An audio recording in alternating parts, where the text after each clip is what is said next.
I now request PCE SCR Sri K.R.Rama Krishna sir to grace the occasion by sharing his thoughts. Sri Mokshagundam Vishweswaraya garu, what he could achieve in his lifetime. One single engineer, that too during the days where no technology, the technology was in the infancy.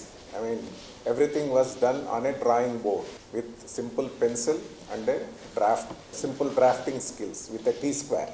He probably would have used the same T-square, which many of the younger generation might not even have seen. Nowadays it is all AutoCAD, everything. But one single person, and probably, as I understand, he studied only diploma. That is, I think, Pune Engineering College. That's what I could see from the website, that it is only a diploma, not even a full-fledged engineering degree. So with all that, he achieved so much, and probably the first engineer to be awarded the highest honor of the country, the Bharat Ratna.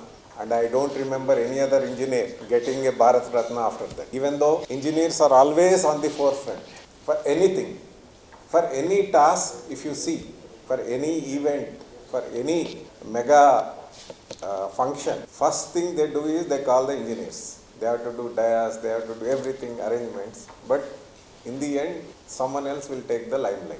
It is a truth. And we cannot downplay the role of engineers in nation building. If you see our three primary sectors, that is agriculture, then your industry, then your service sector. Service sector, I think it contributes about 55% of GDP, and followed by industrial sector about 25%, and agriculture sector around 20%. But in all the three sectors, you see the backbone is technology. So without dams, there is no irrigation and there is no agriculture out. The days of rain-fed agriculture, they are all gone. So without engineers building the dams, there is no question of increase in food output. The same is the case with service, the transportation, the medical industry. I mean, the tablets, the drugs which are produced, they all require engineering skills. Of course, some human skills are required, the doctors. But if you go to any hospital today, no doctor is able to diagnose with simple facts. He prescribes all sorts of tests, and they are all instrumentation only, which are all created by the engineers. So that is the role of engineers, which cannot be downplayed by any other sector of the society. Now coming to the quality of engineers, what ails our engineering fraternity?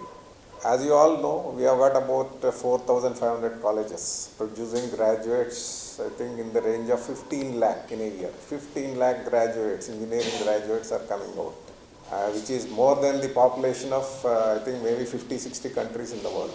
But what these engineers are doing in the society? Are we able to create so many jobs for these engineers? No. So they are diversifying. You ask for any even bank job, they are applying. Even the smallest of the jobs, you find engineers are applying. That means there is something wrong with the system of producing engineers. If you see our colleges, they are understaffed, they lack basic infrastructure. Somehow they are producing the engineers. So I think this is one problem which needs to be addressed in the future. We are having more number of engineers than the skilled workforce who are actually working in the field, and that is one aspect which we have neglected. We don't have equal number of ITIs or polytechnics to create the primary level workforce who has to do the real skilled work. So instead we are creating engineers who cannot produce on their own. They have to depend on the skilled workforce, and for the skilled workforce we don't have a number of institutes who can train. If you see a mason making a brick wall, it is all he acquired that knowledge by just observation only. He doesn't have any formal training. As I know, there is only one academy of construction, that is NAC, which is giving some sort of training. But we don't have any formal training. People just acquire the skills and then they try to construct. If the fellow gets good experience and skills, then he does a beautiful work. Otherwise, we are creating a mediocre work which doesn't last, and the society will blame engineers A building collapses, they will say, "Acha, engineer is a corrupt fellow. He has done like this." So we need to upgrade our skills as engineers. It's not that acha, we got a good comfortable job, because the technology is expanding. It is going in leaps and bounds. We have to catch up with that. We can't be complacent. We have to adapt to the new technology. I have seen some of the engineers who are fresh from college. I will be thinking, okay, the person must be very good in computers, everything. So he will come and say, "Sir, Excel I don't know." Whereas we people, we have not even seen computers during our college days. We acquired all those skills. The engineers, they need to be competent. They need to adapt to the new technology, and they have to innovate. Otherwise, over a period of time, there will be so many engineers that people will think, "Acha, okay, engineer or non-engineer, it doesn't matter. Anybody can do the job."